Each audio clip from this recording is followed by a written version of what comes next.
Hello, and thank you for joining Faithful America and our distinguished guests for this important post-election discussion, Countering Christian Nationalism, What Comes After the Ballots Are Cast. In a moment, we will hear from multiple prominent Christian faith leaders who oppose the anti-democracy distortion of our faith known as Christian nationalism, as well as from several leading issue experts on this topic. My name is the Reverend Nathan Empsall. I am an Episcopal priest and the executive director of Faithful America, an online community of nearly 200,000 grassroots Christians putting our faith into action to reclaim our religion from Christian nationalism for love and social justice. It is my honor to be your host and MC for this webinar. Today's speakers are Black and white, men and women, clergy and lay, mainline Protestant, evangelical Protestant, Catholic, and more. We will discuss the role that white Christian nationalism played in the midterm election, and in our diversity, unite together in a shared message for the days and weeks ahead.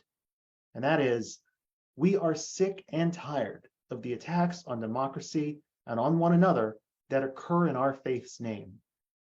To respect the God-given dignity and freedom of every voter, election officials must count every vote. No more Christian nationalist hijacking of our religion for conspiracy theories and false witness. Valid election results must be accepted.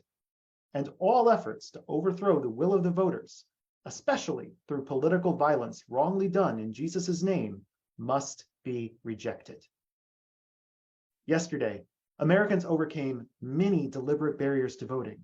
We turned out in astonishing and perhaps even record numbers to make our voices heard. And that's absolutely beautiful. Voting gives a voice to everyone, including marginalized and exploited communities.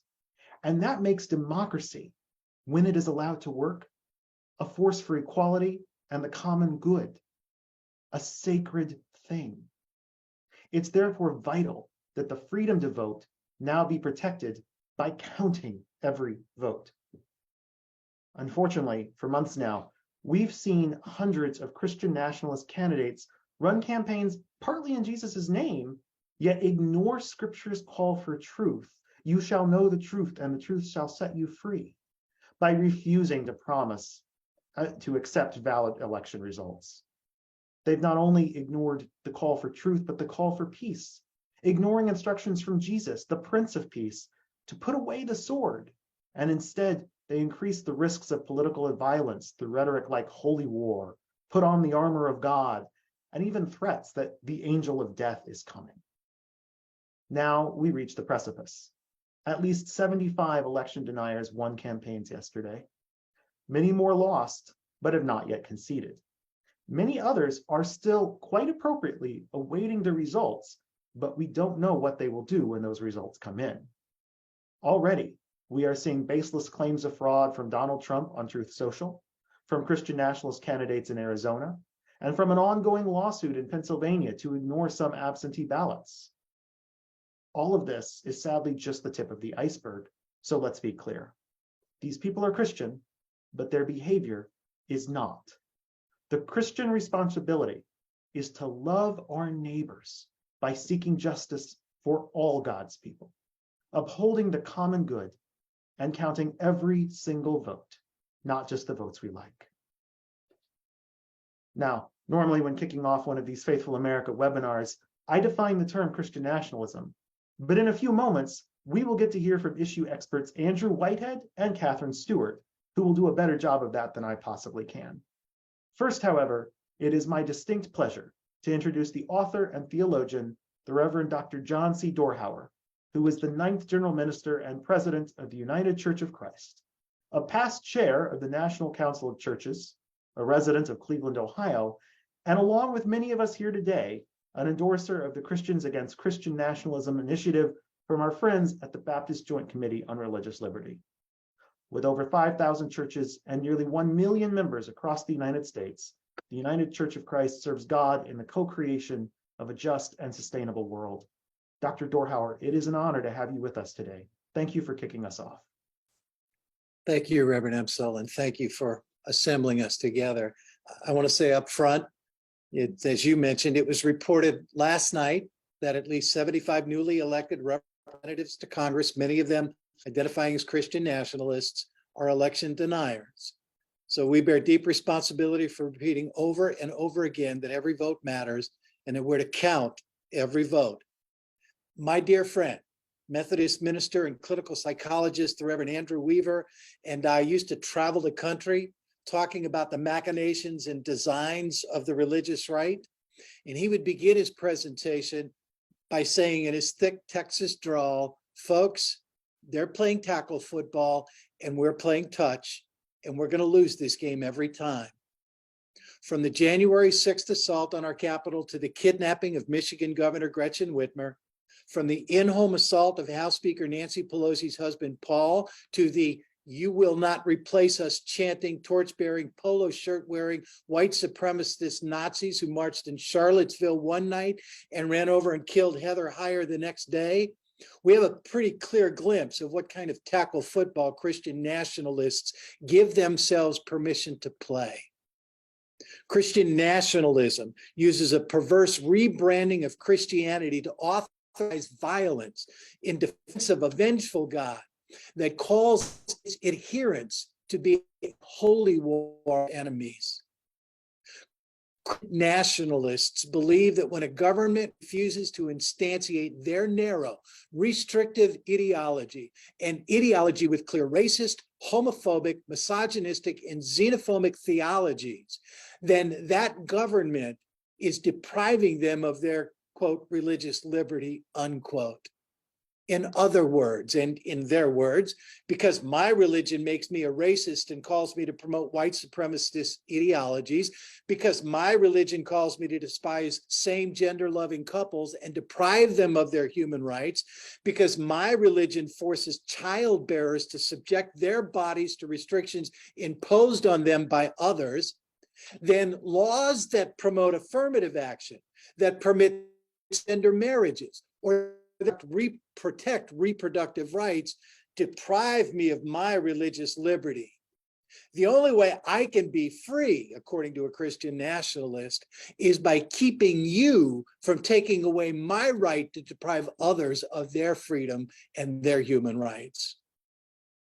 I was once naive enough to believe that good ideas, clearly articulated, well-reasoned, and accepted, that promote the common good and advance the cause of justice would be sufficient to keep liberty, human rights, and democracy vital, healthy, and relevant.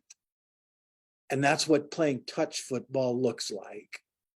We are losing this game to a violent, abusive crowd of Christian thugs willing to march into our nation's capital carrying crosses and assault weapons, willing to light tiki torches and chant racist and anti-Semitic chants, willing to kidnap governors and assault elected officers and their loved ones in their own homes. We have to think very differently about how we enter the marketplace of ideas. We have to think very differently about the tactics being used by Christian nationalists. We have to think very differently about how effective they are in gaining the upper hand, controlling law, and reversing hard-won gains in human rights.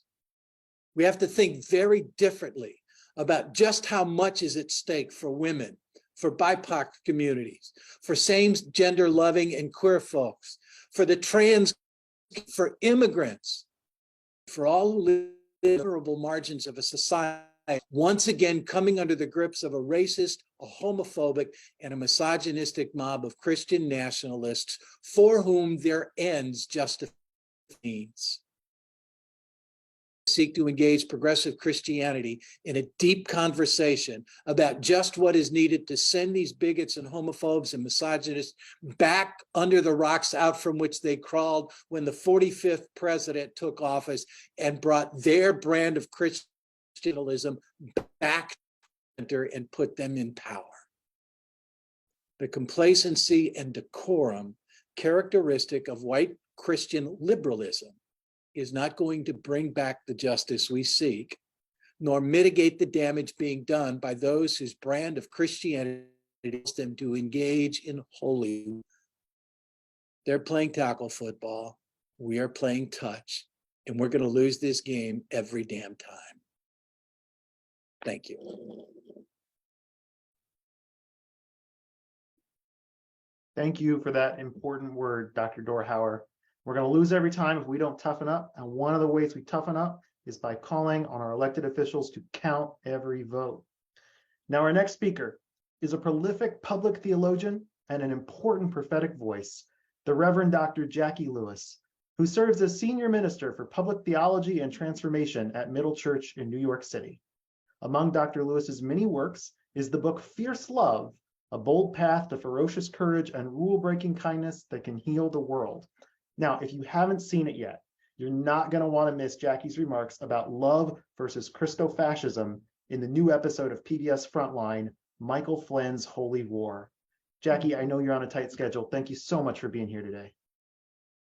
Oh, thank you so much, Reverend Empsall. Nathan, thanks for having us all here. What an honor to be in this incredible group of folks making comments today about what's happening after the election.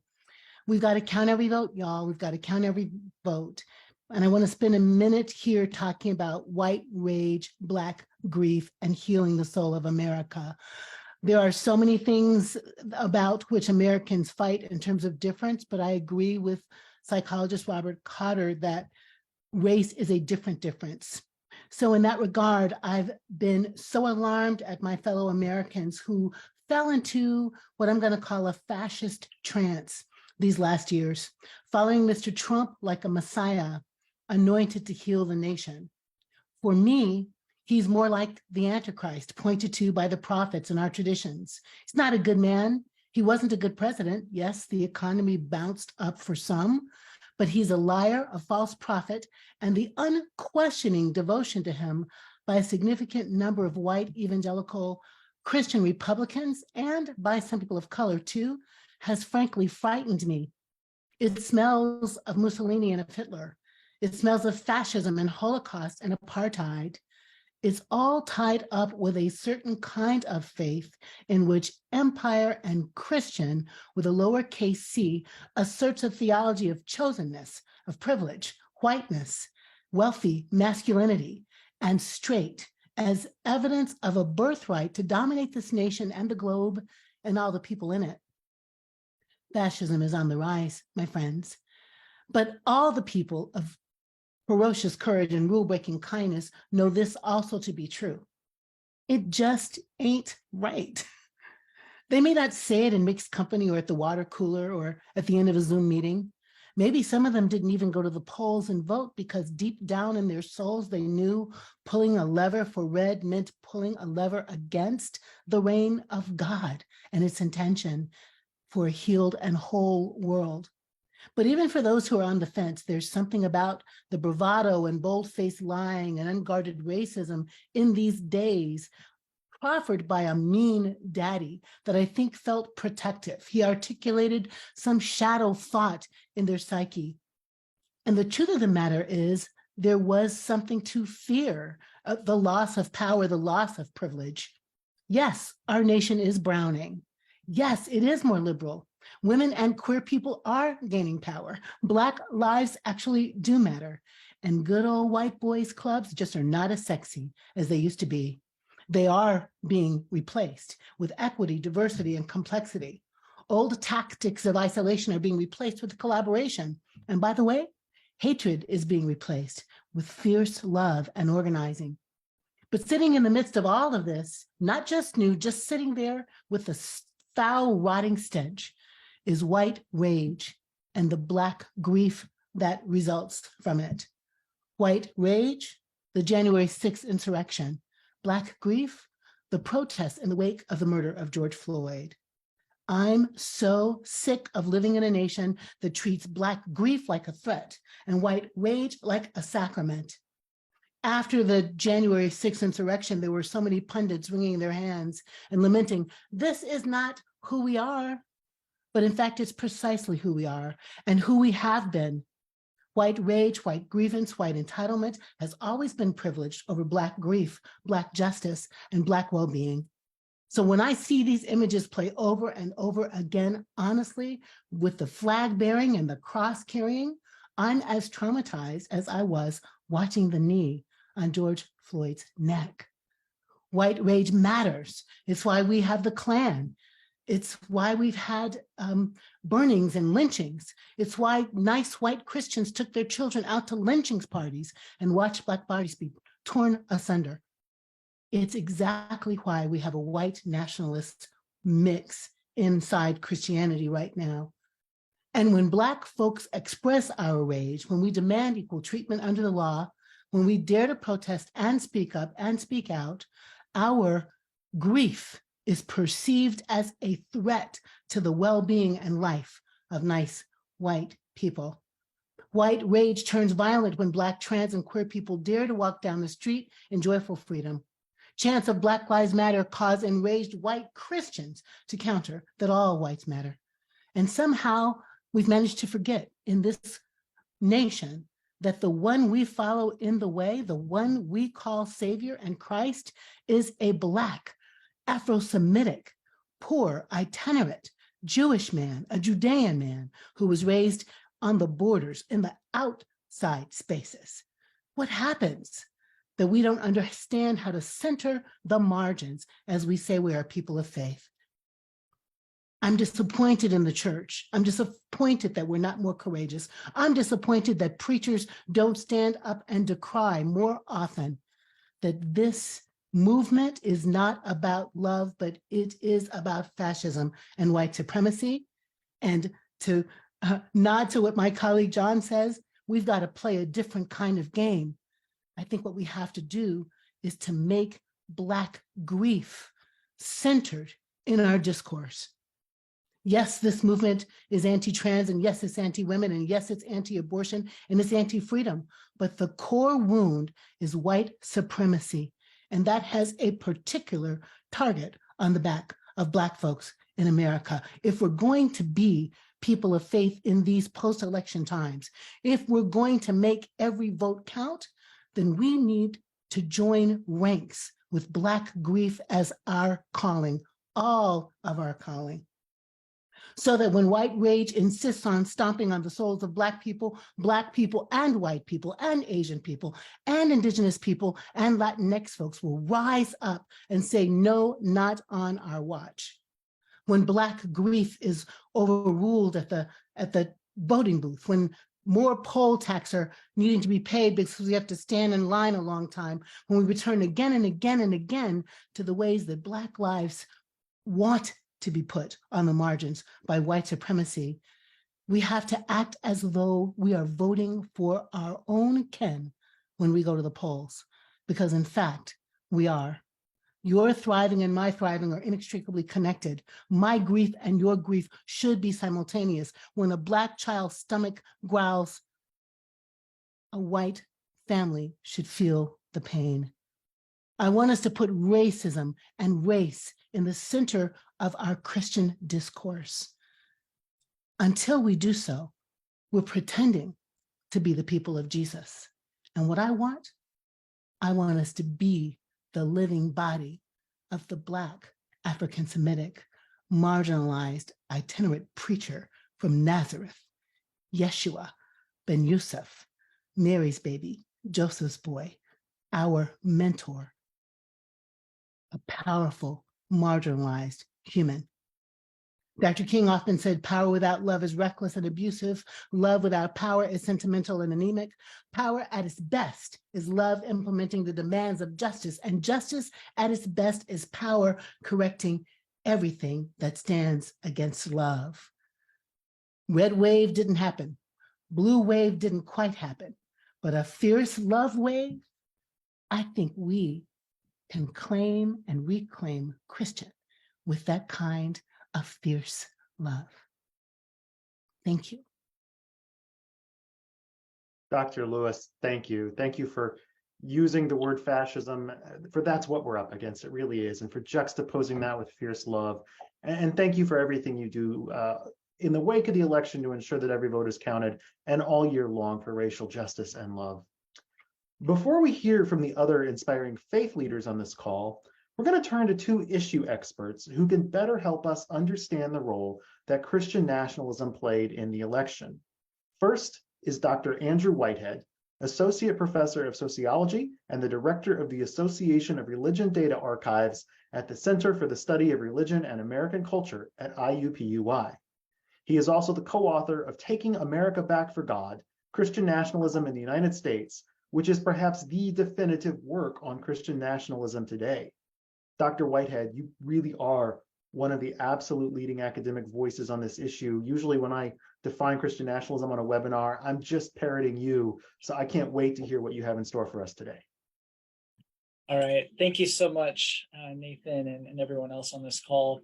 So as a social scientist, one of the first things we have to do in our work is defining what we're talking about. And so when we're talking about Christian nationalism or white Christian nationalism, we're talking about a cultural framework that idealizes and advocates for a close fusion of a very particular expression of Christianity, one that is ethnocentric and conservative, with American civic life.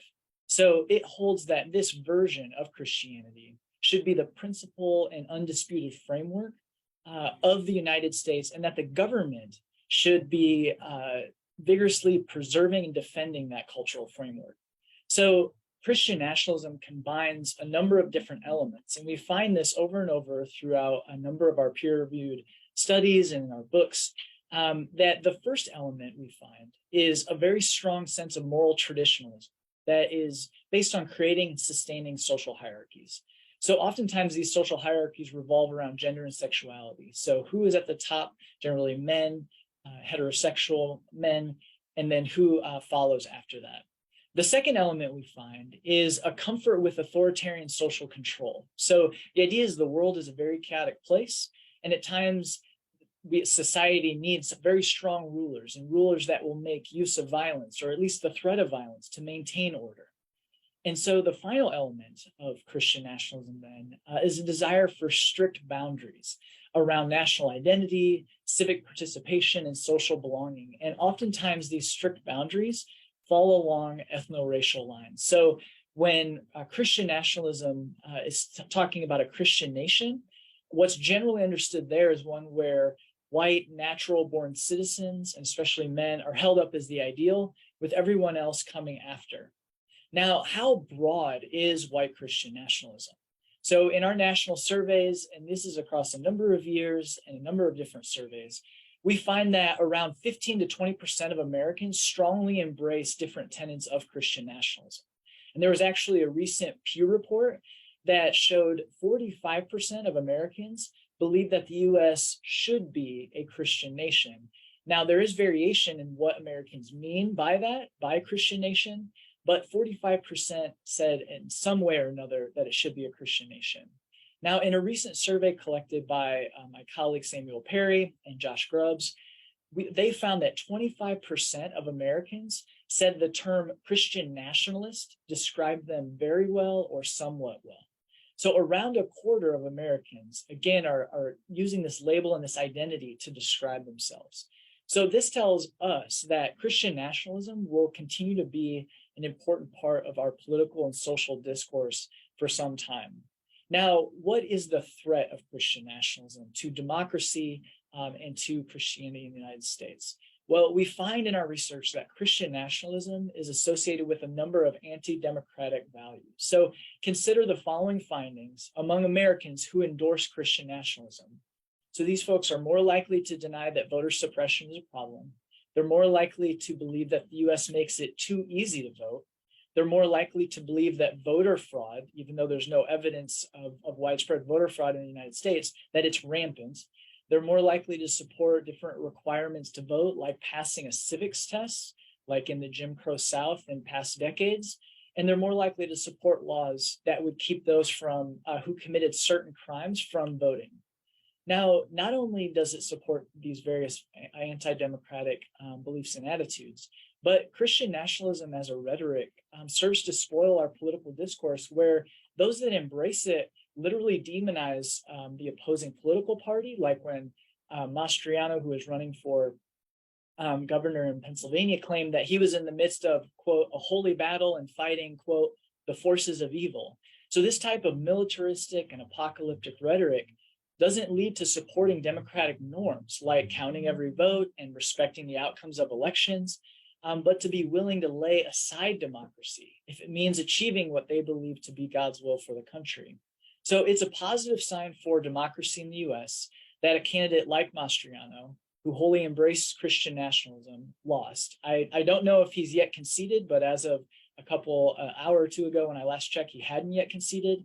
But it doesn't mean that the future candidates like him can't and won't win their primaries and perhaps win general elections. So in general, as we look back to yesterday, and obviously there are other outcomes that are still waiting to be decided, there was essentially a mix of wins and losses for candidates who regularly use Christian nationalist rhetoric.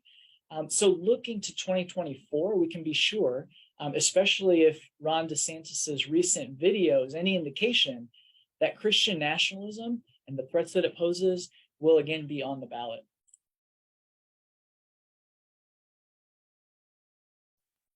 Thank you, Dr. Whitehead.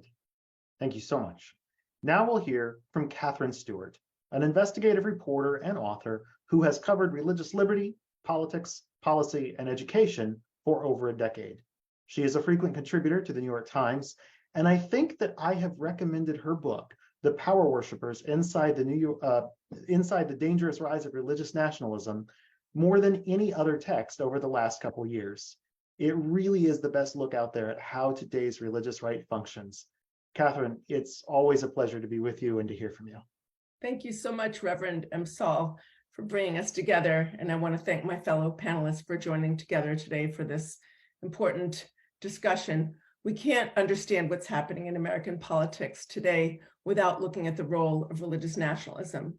But first, I want to talk about what it is and what it is not. Christian nationalism is not Christianity, and it's not a religion. It is a political phenomenon that involves the exploitation of religion for political purposes. I think of it as combining two different kinds of things. On the one hand, it is a set of ideas, an ideology. On the other hand, it's a political movement, an organized quest for power. As an ideology, Christian nationalism boils down to the idea that the United States was founded as a Christian nation, Christian here referring to a narrow and reactionary conception of Christianity and all of its cultural implications. And this idea includes that all of our problems stem from the fact that we've forsaken the supposed heritage of this founding. But this ideology is really a tool for a leadership-driven political movement, political machine, in fact, that turns the story into political power. I'm sorry. The movement's strength is in its dense organizational infrastructure, and that infrastructure consists of a number of organizational features that we can sort of group into categories.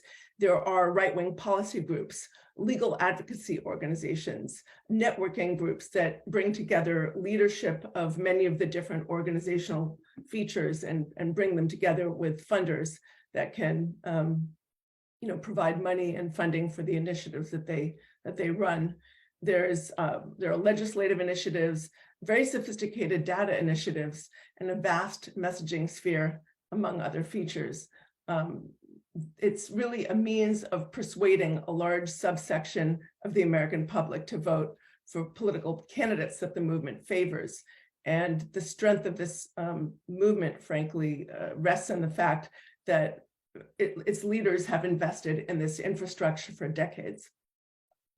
Some people may question whether everyone who works at such organizations or lends their support to them in some way could be called a, quote, Christian nationalist. Certainly not. But what we can say is that these organizations are lending support to a Christian nationalist agenda. Religious nationalism and authoritarianism are political pathologies, not just, they affect political systems. They're not just theories embraced by millions of supporters. Christian nationalism is radically anti-democratic. Its leaders reject the principles of equal rights and pluralism that represent the best of the American promise. They aim to create a new type of order, one in which they, along with members of certain approved religions and their political allies, will enjoy positions of exceptional privilege in politics, law, and society. They have little or no respect for the judiciary, the integrity of the judiciary, our electoral system, public education, or other institutional pillars of our democracy. Religious nationalism, whether it shows up in America or Turkey or Russia, or Iran, it's a way of dividing people between the supposedly righteous and the supposedly unrighteous, the insiders versus the outsiders. It's about symbolic boundaries, who gets to properly belong in a nation and who does not. And it's damaging to both faith and the nation. It demonizes political opponents and deifies its favored political leaders. And it's also intrinsically doomed to frustration and failure because it's tying religious or eternal aspirations to circumstantial political developments. And look, it's a big, incredibly diverse country. No one's going to get everything we want all the time. And in the face of losses in the political arena, which are really inevitable in a country as pluralistic and diverse as ours, this kind of religious nationalism is likely to adopt an embittered and nihilistic view of the world, which can lead to greater radicalization. This is why we hear the other side literally demonized. You know, think about January 6th. Many of those who stormed the Capitol thought if God chose Donald Trump, which they had been persuaded by leaders of the movement, Trump was God's guy, many of these leaders said, if he was chosen by God and the other guy won the election, it must be against God's will. And they've been persuaded they were in an apocalyptic struggle between absolute good and absolute evil. And that prepared them to engage in incredibly radical, violent actions. So, you know, many Americans are questioning whether the Republican Party will reject the language of exclusionary religious nationalism, whether it will continue to exploit religion to divide Americans, govern through polarization, spread disinformation. I think the answer is there's no immediate prospect of reform, even among Republicans who won their races and were not endorsed by Mr. Trump. Many of those who succeeded, such as Ron DeSantis, often did so by doubling down on religious nationalism. He, as we know, put a promo ad out calling himself God's chosen candidate.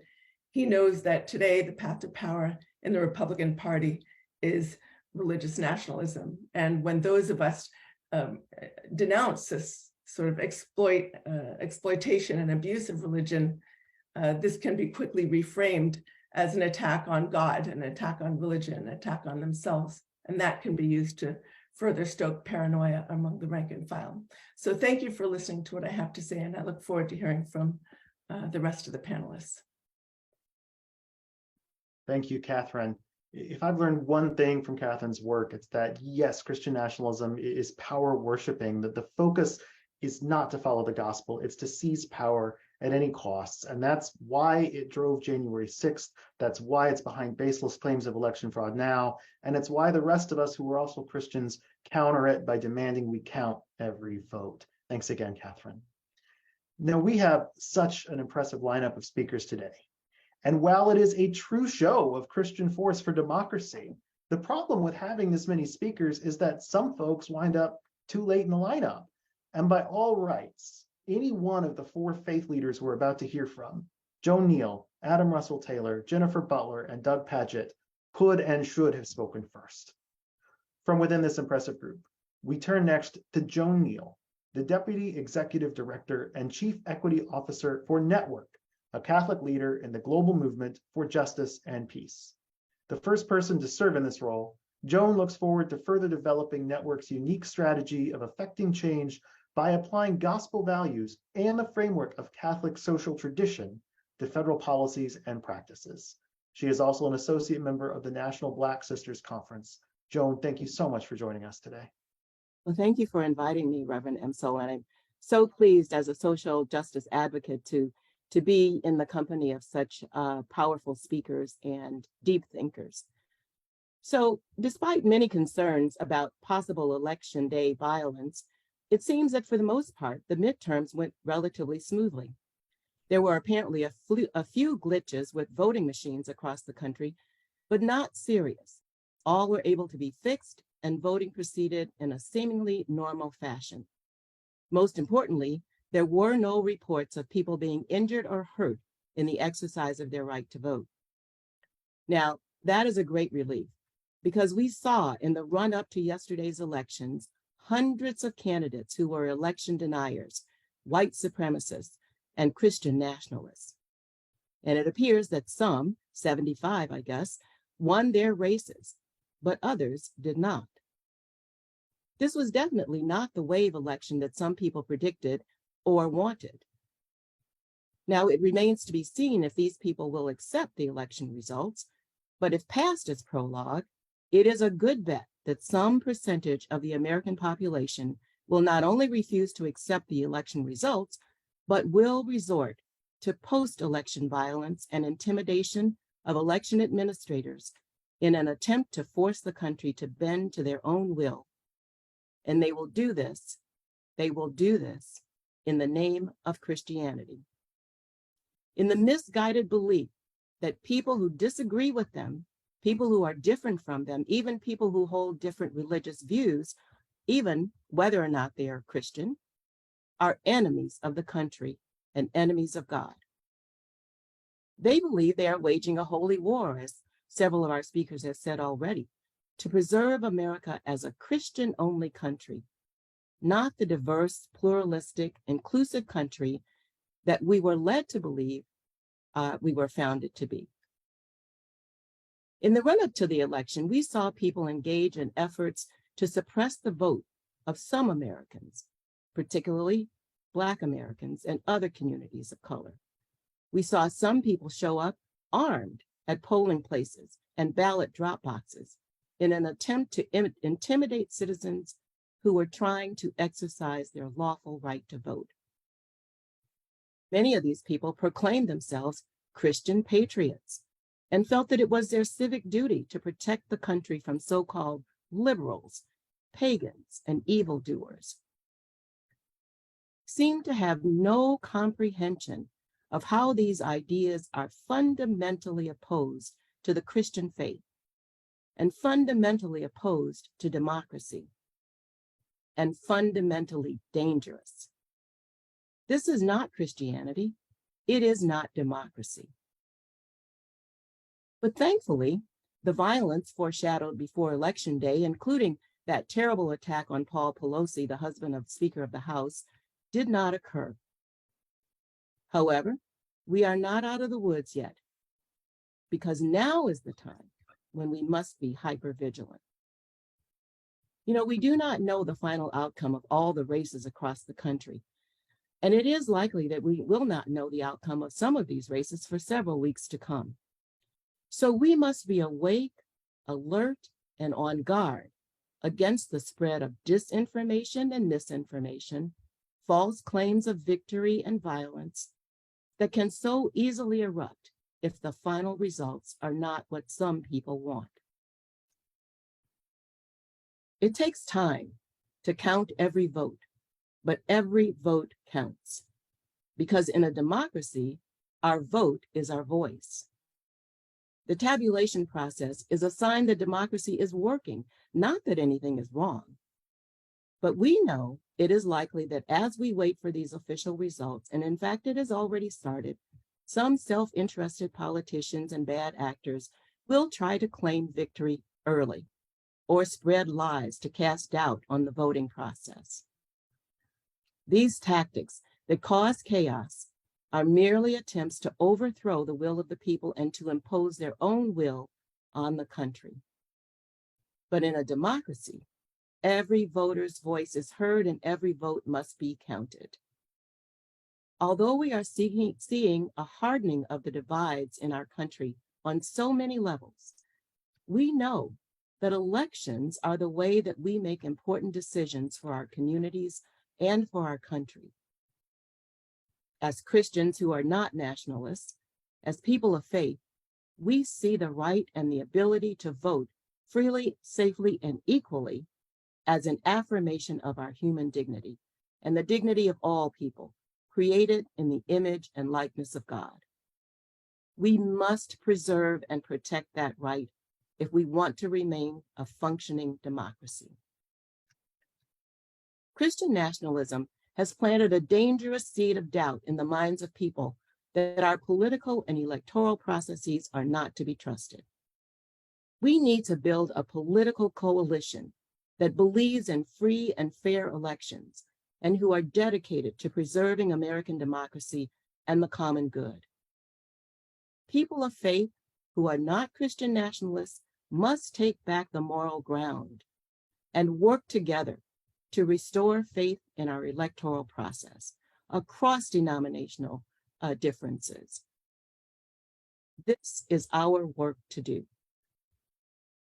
Above all, we have the duty to accept the results of this and future elections, regardless of the outcome. Our elections are decided by voters, not politicians, and the will of the people must prevail. And so we must take the time to accurately tabulate the votes and report out the election results, no matter how long it takes, because our democracy is worth the wait. Thank you. Many thanks again, Joan, for that informative and important perspective. You're absolutely right. It's the voters who pick our leaders, not the politicians who pick their voters. And together we will remain awake, alert, and on guard for democracy. Thank you, Nathan. I'm excited to turn now to the Reverend Adam Russell Taylor, president of Sojourners and author of A More Perfect Union, a new vision for building the beloved community. Sojourners has been one of the leading Christian voices in social justice advocacy for decades, celebrating its 50th anniversary last year. Adam is ordained in the American Baptist Church and the Progressive National Baptist Convention, and previously led the Faith Initiative at the World Bank Group. Adam, it is always a pleasure to be with you. Thank you, Reverend Nathan. For some reason, it's not allowing me to start my video. I don't know if that can be fixed. There we go. Thank you again for organizing this Zoom dialogue and conversation at such a pivotal moment. I want to thank Joan and all the other speakers that came before me. I don't want to repeat what they said, but I want to underscore a couple of things and really hone in on the threat that Christian nationalism, in particular white Christian nationalism, poses to the future health of our democracy itself. As you can see in my virtual background here, we at Sojourners have been engaged in a joint campaign with the Skinner Leadership Institute and the Georgetown Center for Faith and Justice called Face United to Save Democracy. We believe this is a moment where democracy itself not only was very much on the ballot in the midterm election, but is facing a severe existential crisis. And that crisis comes from a series of sources, one of which is the degree to which the big lie that the last election was stolen due to widespread voter fraud has metastasized into the body politic itself. We know that trust is a critical part of a healthy democracy. I would even define it as the immune system of our democracy. And it is the tactic of fascists, and I'm glad that other speakers have spoken to this threat as a fascist threat. It is the tactic of fascists to try to undermine confidence and sow confusion and distrust in electoral systems or in democratic systems as their way to either hold on to power or to seize it. And that is certainly one of the major challenges and threats that we see in front of us. Through the Faith United to Save Democracy campaign, we help to equip and mobilize nearly 1,000 faith leaders, pastors from all walks of the church, rabbis, and in some cases imams, to serve as what we call poll chaplains in 10 battleground states, states like Georgia and Pennsylvania and Michigan and Wisconsin and Florida and others. We believe that religious leaders in particular could play a really critical role in helping to deter the threat of intimidation or at worst of political violence. And I'm certainly grateful that we did not see a lot of instances of that throughout the election, even though there were certainly many threats and many risks to that happening, but also to provide a welcoming presence and to work alongside lawyers to troubleshoot any problems that arose at vulnerable polling sites, particularly within the Black and Brown communities across these 10 states.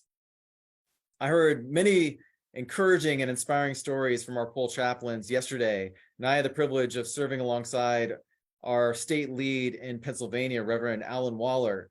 I spent time in northern Philadelphia and other parts of Philadelphia visiting different polling sites and seeing for myself what was happening and seeing the courage and the witness of faith leaders that were playing this role as poll chaplain. In Pennsylvania, the need for this campaign became even more clear when I went with Reverend Waller down to City Hall in order to support voters who had their votes essentially nullified by the Supreme Court, which is currently controlled by Republicans, who determined that about 3,500 mail-in ballots were deemed invalid and were going to be rejected because of a number of different technicalities, whether it's because they didn't have the right date or the signature wasn't clear or they weren't sealed properly. And so fortunately, we were able to get a copy of that voting list, those voters that were going to have their votes disenfranchised, and were able to alert many of them and let them know that they could either get their vote reinstated by going down to City Hall and correcting it, or they could present a provisional ballot. Now, I'm using this as just one of many examples I could point to where the vigilance of faith leaders has been critical for protecting our democracy. And this is directly tied into the conversation we've been having about the need to counteract the danger of Christian nationalism. I'll just end by emphasizing this. There are very overt forms of Christian nationalism, and in some cases, there are more covert forms. The myth, and I write about this in my book, A More Perfect Union, that America is a Christian nation, that America is a chosen nation, which helps to shape the understanding of American exceptionalism. The myth that we're an innocent nation are a part of the DNA of this country.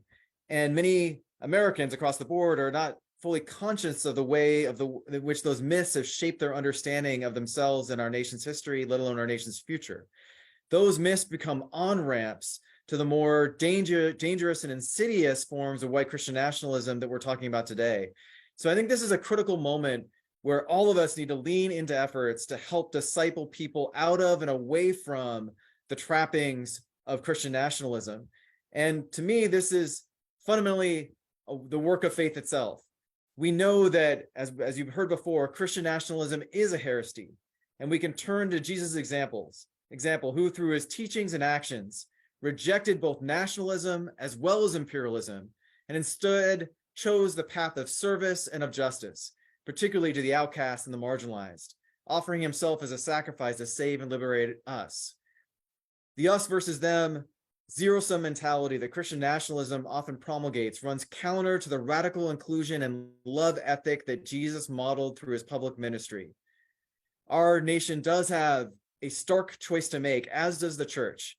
And now is the moment for us to work together to provide a compelling countervision to Christian nationalism, which I think is or could be the vision of the beloved community, to ensure that not only do we protect and strengthen our democracy, but the only way to do that is to truly isolate and marginalize the false heresy of Christian nationalism itself. Thank you. Thank you, Reverend Adam, for calling out the myths, the fascism and the heresy of what really is fascism and imperialism. Perhaps we saved the best for last, as I have learned so much from both of our next two speakers, and I admire them both greatly. The Reverend Jennifer Butler is the founder in residence at Faith in Public Life, a network of over 50,000 faith leaders united in the prophetic pursuit of peace, dignity, and justice. She is the author of the book, Who Stole My Bible? Reclaiming Scripture as a Handbook for Resisting Tyranny. Jen is now committed to working against white Christian nationalism, and as part of that work, she and I both traveled to Batavia, New York in August to speak out with local faith leaders against Michael Flynn and Eric Trump's traveling Reawaken America tour. Jen, I think I saw on Instagram that you were serving in Georgia yesterday as a polling place peacekeeper. I'm so glad you could join us today. Awesome. Thank you so much, Reverend Nathan, for putting this together. And it is truly an honor to stand among these scholars and activists who have really sounded the alarm about Christian nationalism and helped mobilize this nation against it. And in that spirit, I want to take a moment to reflect on what we saw yesterday and why it still gives me hope. Religious extremism was on the ballot, and in the majority of places, extremism lost. A multi-faith and a multiracial coalition called attention to the threat of Christian nationalism in this election, and Christian nationalists lost in Pennsylvania, Maryland, and potentially many more places. Yesterday, I joined with a group of clergy from Faith and Public Life, serving as peacekeepers in local polling places in Georgia. I had the honor of meeting a Muslim woman who had lost her ID, had to go back home during rush hour and find her passport to be able to cast her ballot. I met a Black man who had to go to 3 separate polling locations before he could find the right place for him to vote. These voters were heroes. Despite the deliberate barriers erected against voters everywhere, they did not give up. Voters were determined, and they did their part yesterday to cast their ballots. And thousands of faith leaders across this country showed up at polling locations to help serve as peacekeepers and to ensure that everyone could cast their votes free from intimidation or violence. Clergy and faith leaders across faith and race and place work together to help our neighbors vote and to make sure that those who use intimidation, deception, and violence in service to white supremacy did not have the last word. Now the election officials are doing their job to count every vote and to certify the will of the people. I am sober, I am watchful, but I am hopeful. We will not stop. Our faith traditions call us to pray, to hope, and to act. And as I look ahead, this movement will continue to root out and condemn Christian nationalism in every place and build a multi-faith, multiracial democracy where everyone thrives. We who believe in freedom and justice will not rest until it comes. We will continue to write the vision and make it plain and reclaim our faith for justice. Thank you, Reverend Nathan, for pulling this together. Sober, watchful, hopeful, prayerful, reclaiming our faith for justice. Thank you, Reverend Jennifer Butler. And as I say, it might be the best for last. Next and finally, we have Pastor Doug Pagitt, who was also in Batavia with Reverend Jen, myself, and inspiring local clergy members. Doug is an author, evangelical pastor, social activist, and the executive director of Vote Common Good. He's been a leading voice for progressive Christianity for more than 2 decades, and his newest book is called Outdoing Jesus: 7 Ways to Live Out the Promise of Greater Than. It was my pleasure to join Doug, not just in Batavia with Jen, but also for a few days last week in Ohio and Pennsylvania on the last leg of Vote Common Good's bus tour, Faith, Hope, and Love, Not Insurrection and Christian Nationalism. That's where I got this cool hat. Doug, I'm excited to hear from you again so soon. Won't you give us a word?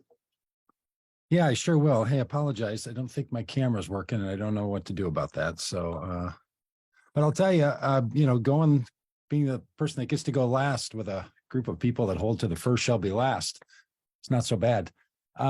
Hey, we just spent the last 2 months traveling the country in a bus, as Nathan said, and we've been meeting people all around the country and asking them to make the common good their voting criteria. A number of things come to mind of what we saw, and that is that Christian nationalism is real. We held both rally events as well as trainings on the threat of Christian nationalism, what we can do. In fact, we used Andrew Whitehead's interview that we did together a few months ago, Andrew, and Katherine Stewart, our interview as well, as major pieces of that work. People came out.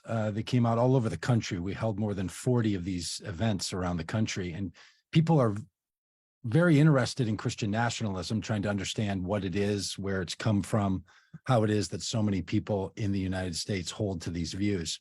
So we know it's alive and well, but we also know it's something that's alive and well in our political system. And frankly, that's where our concerns are. I'm someone from the evangelical tradition and one of those progressive evangelicals. Some people don't know that progressive evangelicalism is actually a thing, but it is. We just lurk around in the darkness with no camera on, apparently. But it is a real thing. And in our tradition, we like to ask people to act on their faith. But our concern in this work that we were doing around the country in this election season wasn't primarily that we were disturbed that churches might be getting Christian nationalism wrong. It's the real threat that there was to our nation. So this election denying, insurrection defending, law and order attacking, democracy downgrading movement that's often referred to as the Make America Great Again movement has utilized the tools and efforts of Christian nationalism to give itself some sort of divine authority. And as we know, there's plenty of people who are willing to go along with it. One of the things that we believe is that the Stop the Steal movement and the other anti-democratic movements that are afoot within the portions of the Republican Party right now are funded and fueled by Christian nationalism. So it's difficult to separate those from one another. What we learned was this. People in this country are looking at each other and saying to themselves, I have no idea who that person is. We watched it happen when we roll in with our bus that said, as Nathan introduced, faith, hope, and love, not Christian nationalism and insurrections. And we would get off the bus and people would say, so who are you? Are you faith, hope, and love people, or are you against Christian nationalism, right? This misunderstanding. We worked with candidates, and if we pull up supporting a Democratic candidate with a faith, hope, and love bus, people get worried and concerned. They don't know who they can trust. And so people don't know each other or understand each other. When we would show video footage of Christian nationalists making Christian nationalist claims as representatives in the US Congress or as faith leaders, people would often get that puzzled look on their face and shake their heads and say, who are those people? So there's a divide that's real in our nation that people are exploiting. And it makes people feel like there's somebody else who wants to take this country from them. And truthfully, political sides continue to use that language. We're trying all we can to advocate for people not to use take America back language, or this is our country and not theirs, or we have to turn out the polls to take this country away from them, because those are all the narratives and notions that actually fund this Christian nationalism effort and movement. And so we're trying to call people to something else, something more than that from their faith tradition, as well as from our political tradition. And one of those is to include everyone. I like the phrase that comes from one of my political mentors, that we all do better when we all do better. And so we have to include all, which means including all votes, making it more possible for people to participate in democracy and to have the conversations that I've been having for 246 plus years about what a nation like ours must look like for it to be a place that holds a space for all of us. So we learned a few things. I've learned that people don't use Christian nationalism as a self-identifying narrative, or self-identifying title, rather. Very few people would wake up in the morning and say, boy, it's good to be a Christian nationalist. But there are people who are operating under political ideology that they may or may not recognize that I think is best understood as Christian nationalism. And it's a new breed born from the roots that have long lived in this country, but is a new variety. It's a new variant that's alive and well, that's been fueled by the last 15 or 30 years in the United States of America. And so our effort is to try to call people to a greater level of engagement and empathy, to know one another, to listen to each other. We are trying to get church leaders to pay attention to the Christian nationalist church leaders around them. We want politicians to pay attention to the Christian nationalist politicians who serve with them. We need to listen to each other, because Christian nationalism has to go. And the only way it's ever going to go is when we as a nation recognize that it's a harm to the well-being of the people in this country and likely to the world and the planet itself. So these are the efforts that we need to engage in, and understanding and an expression of one anotherism is the only way that we believe we're going to get through this. So from the tradition I come from, we call each other to faith and to hope and to love. And that is clearly what's not afoot. Many of the people that I know who are Christian nationalists and were bewildered by the work we were doing, said to me just again today, I received this message from some people.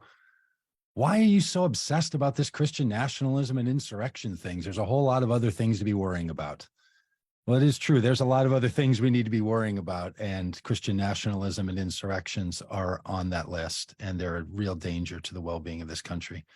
And so to all of us who are people of good conscience and good faith, none of us like to say it on the day after an election, but in 24 months, there will be another election that will capture the imagination of this country. And there'll be another one 24 months after that, and so on. And our real work is to work for our democracy and with one another on election day and on all the days that come in between. So this is the deep work that we have to be about. And so as we would say it, may we work every day and may we vote for common good. Thank you. Thank you, Doug. We all do better when we all do better. How true that is. It's a privilege to work with you for democracy by working for faith, hope, and love. Listen, Christian nationalism isn't going away. It doesn't disappear because it lost a single election. And something we need to really remember as our nation moves through these divisive times is that Christian nationalism is a form of nationalism, not a form of religion. It is not Christian. However, Christian nationalists, the people who hold that form of nationalism, they are Christian. I will never question someone's stated faith the way Tony Perkins has attacked mine. I don't know their relationship with God. But it is precisely because they are our sisters and brothers in Christ that we offer up a different, scripturally grounded Christian witness to them today. You've heard today from a coalition that is black and white, evangelical, mainline Protestant, and Catholic, men and women, lay and ordained. And together, it is as Christians that we will keep standing for peace, truth, and love, fighting the manipulation of our siblings in Christ that leads to political violence, QAnon misinformation, and rampant discrimination instead. And that fight starts now by demanding that our election officials count every vote. You've heard me say that so many times. I'm going to say it one more time. Count every vote.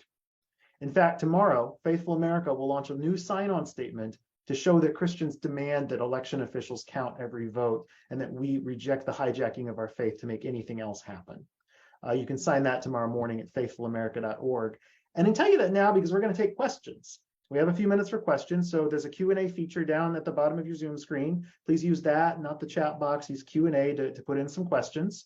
And in a minute, my colleague Shannon will share some of those questions. But I'm going to start out with one we've been getting, which is, what can individuals and congregations do to counter Christian nationalism? The first and simplest thing is, of course, to add your name to these statements. When we offer a counter witness to the prevailing narrative that we always hear from Christian nationalism and the religious right, it turns heads, like Doug was saying, like people are surprised to hear this message instead of the message they're used to. So sign those statements, but then go deeper. Learn to recognize Christian nationalism. Even in your own progressive church, it can take surprising forms.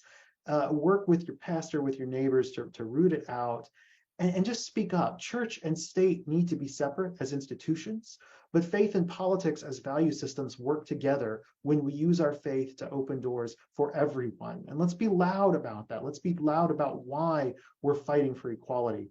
Now I want to open this question up to our other speakers, and then we'll hear from Shannon. Oh, one other thing I'll tell you, because this involves our speakers. Shannon will share the link in chat. We've put together a new list of resources to resist Christian nationalism at Faithful America's webpage. That includes great curriculums from Vote Common Good, from Christians Against Christian Nationalism, and from Sojourners that you can use in your church. It includes books that you can use for study groups to learn, webinars with more tips. There's a webinar there featuring Jamar Tisby, the historian of race and religion, with 3 great tips on how to talk to the Christian nationalism when it shows up in your life. So please check out those resources. Shannon will have the link. And what will our other speakers offer up to resist Christian nationalism in churches and congregations and as individuals today?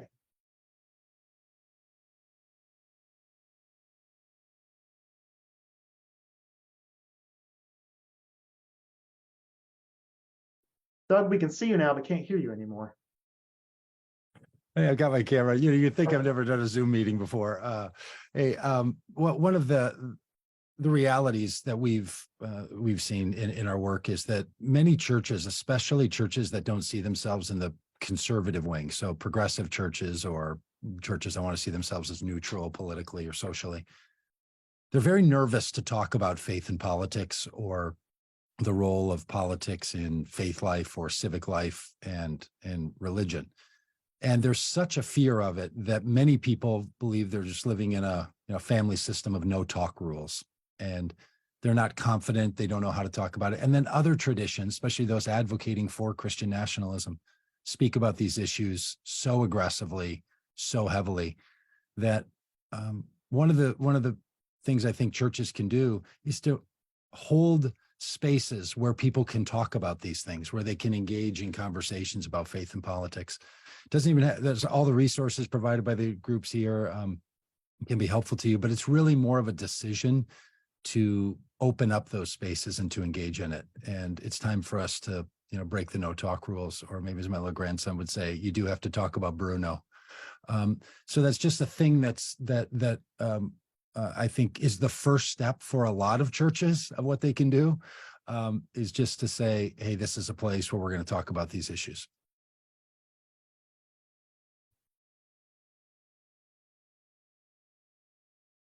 Thank you, Doug. I know many of our speakers have had to hop because of other commitments, but if you're still there, I want to call on Dr. Dorhauer, and not to put you on the spot, but as the leader of 1 million Christians, what advice do you have to your 5,000 congregations?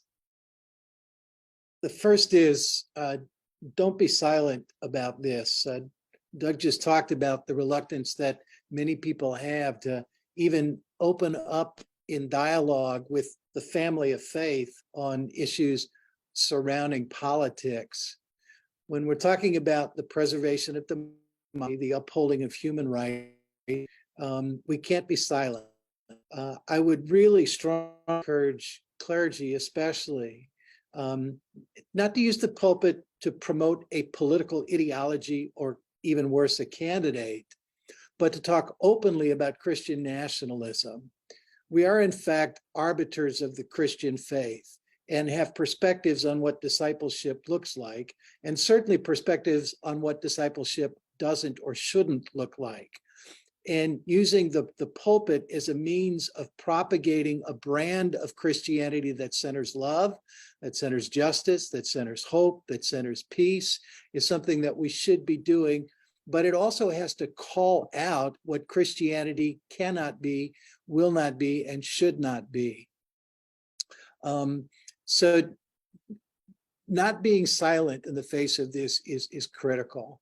The second thing I want to say about this is promoting from the pulpit, promoting from within the congregation, and understanding that all voices will be heard and respected is critical. A number of us talked about the point of view that if you disagree with me, you get demonized. I think it was Doug here at the end that talked about, or maybe no, it was you, Nathan. You won't use, it was you, Nathan. You won't talk about somebody whose faith is different than yours as being an illegitimate articulation of the faith. We have to repeat that over and over and over again. Every point of view is welcome in the house, but every point of view, see those with differing points of view as legitimate. And repeating that over and over and over again is absolutely critical. And then if I could say anything to close this out, it's vote and count it. That really does matter. Thank you, Dr. Dorhauer. And, Doug is right that there will be another election in 24 months, but there might be some in your area before then, especially if you live in Georgia. We might be heading to a Senate runoff there, but, bond issues, special elections, everything that comes up. Let's get to 100% voter turnout in all of these, because that's how we protect the right to vote for the least of these among us whose right to vote is most threatened. And yes. Nathan, by the way, the New York Times just reported that there will be a vote in Georgia. There you go. They posted it just a few minutes ago. So most of our speakers have had to drop off. If Doug or Katherine, if either of you have anything else you want to add, I'll invite you. But let me say first to the media, if any reporters are here with lingering questions, send them to media@faithfulamerica.org, and we'll share them with all the speakers who have been dropping off for other commitments over the last 15 minutes. And anyone who's not with the media, but with Faithful America or any of the other groups who joined us today, if you have any questions or any ways you want to join our organizing, drop a note to info@faithfulamerica.org. So media@ or info@, and we'll see all your messages and all your follow-up questions. And before I wrap things up, any final thoughts, Doug, John, or Katherine?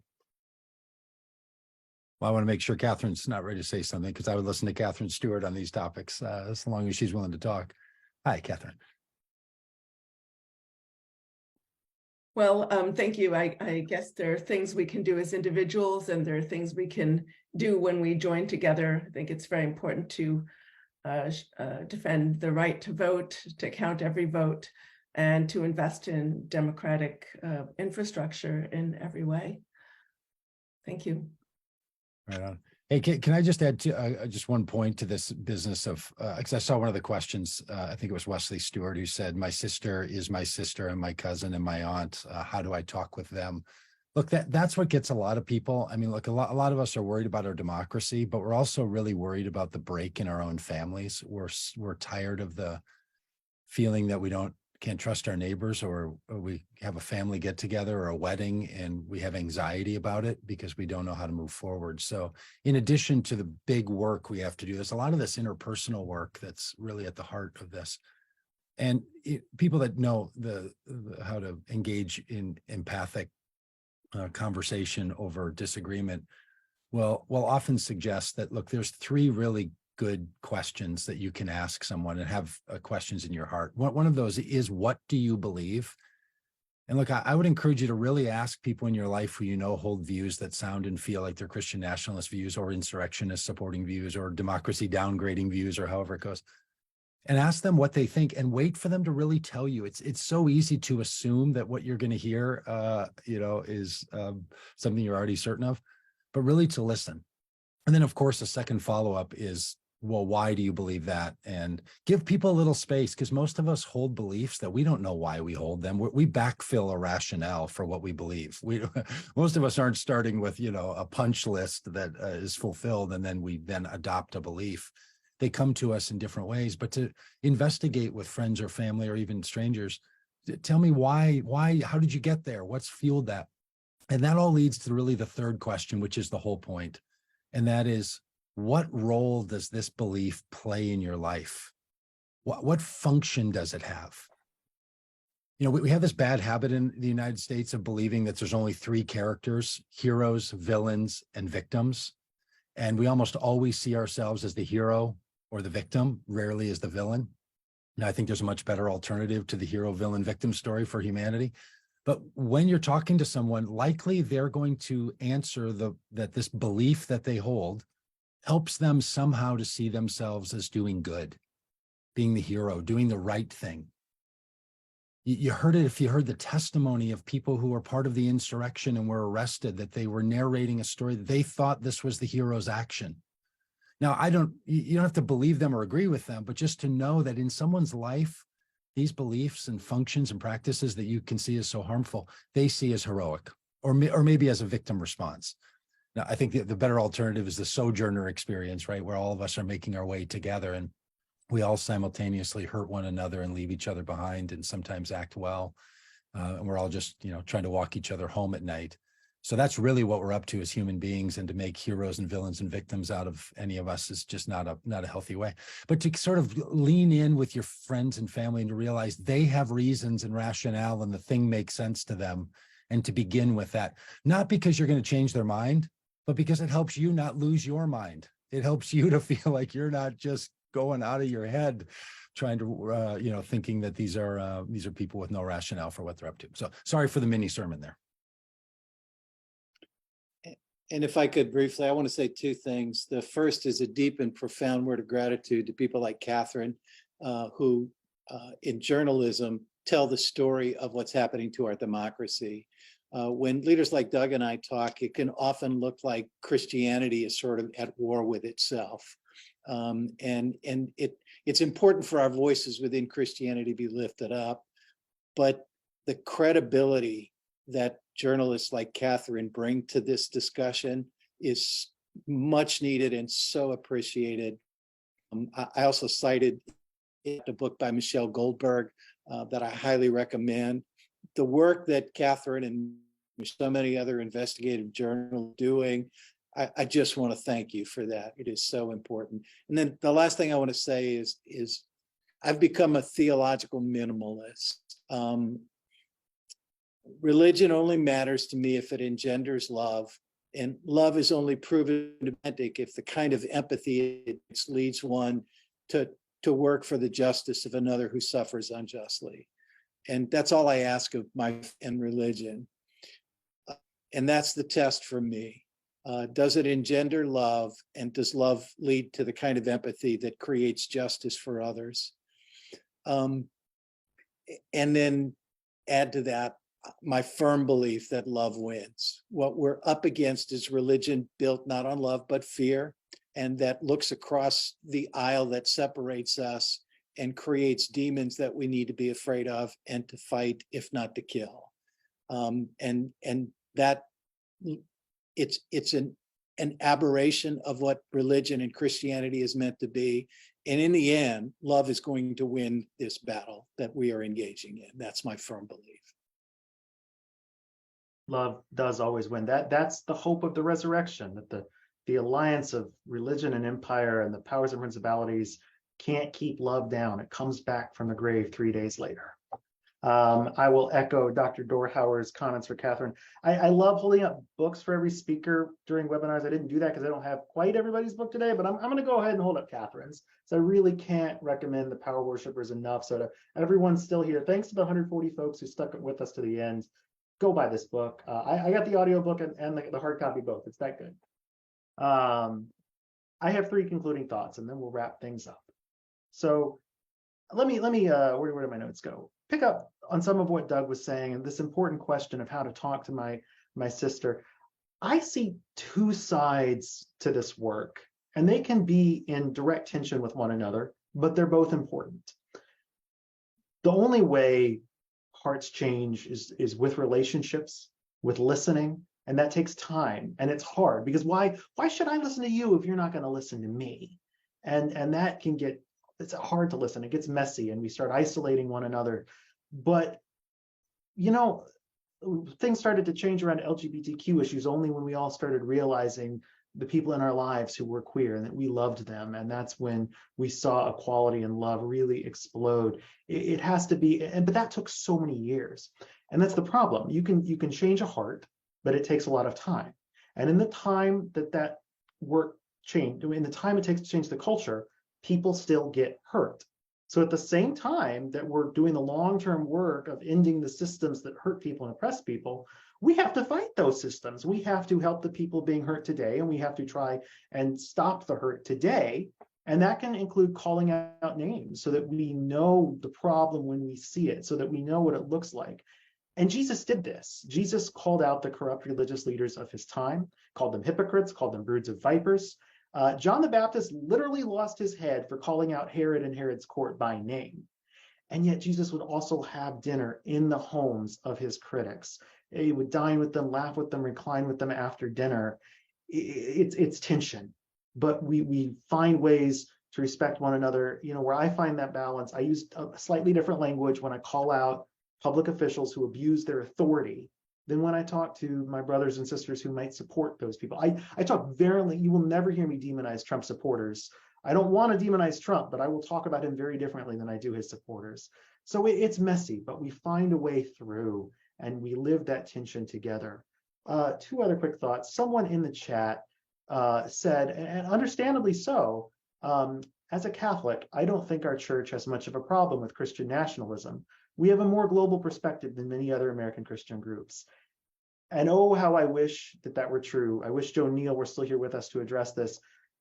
Catholicism is a beautiful religion, and it is headquartered in City State. And I love Pope Francis, and I love Bishop Stowe and Cardinal Supich and Sister Simone, and so many fantastic Catholic leaders. Unfortunately, because of the work of Catholic pundits like Steve Bannon and Milo Yiannopoulos, and even one bishop down there in Tyler, Texas, Bishop Strickland, we are seeing growing election denial and other forms of Christian nationalism within American Catholicism. Now, there's always been this culture warrior aspect among some bishops weaponizing communion. That's different. I won't call, say, Archbishop Corteleone a Christian nationalist, but Archbishop Gomez is starting to use some of the language, and Bishop Strickland is fully there. And I don't want to call it Catholics. You can see that in my own church too, the Episcopal Church. There is an Episcopal parish across the street from the White House, very famous at this point for the wonderful way it resisted Christian nationalism when Donald Trump co-opted the church for a photo op with tear gas and a Bible. And yet that church loves to call itself the Church of the Presidents because every president has worshiped there. And they have literal prayer kneelers crocheted with the name and logo of every single American president in the sanctuary. And in our Book of Common Prayer as the Episcopal Church, some of our prayers for Independence Day lean a little into the Christian nation framing. So no matter what our denomination, my own Episcopal Church, the Roman Catholic Church, sorry, Dr. Dorhauer, I'm sure some elements of the United Church of Christ, we will find these elements of Christian nationalism in our community. The blending of religion and civic into one identity that leaves people out. And it's often in small ways that don't seem to matter, that we get so used to. But it's by ways of getting used to those small matters that what they call the Overton window, it shifts. We get more and more used to the more and more insidious forms of Christian nationalism and harm. And so we have to be on guard and never look down our noses, as I know I can sometimes fall into that trap, and just look to our own communities first, the log in our own eye, so to speak. So that's my second point. And the final point, and I want to just echo what everyone said about love. I want to thank all 8 of our other speakers. I want to thank all 180 people who turned out, all 130 of you who stuck it with us to the end. And I'll say it for the 78th and maybe final time this hour, count every vote. God bless. God love you. Thank you so much.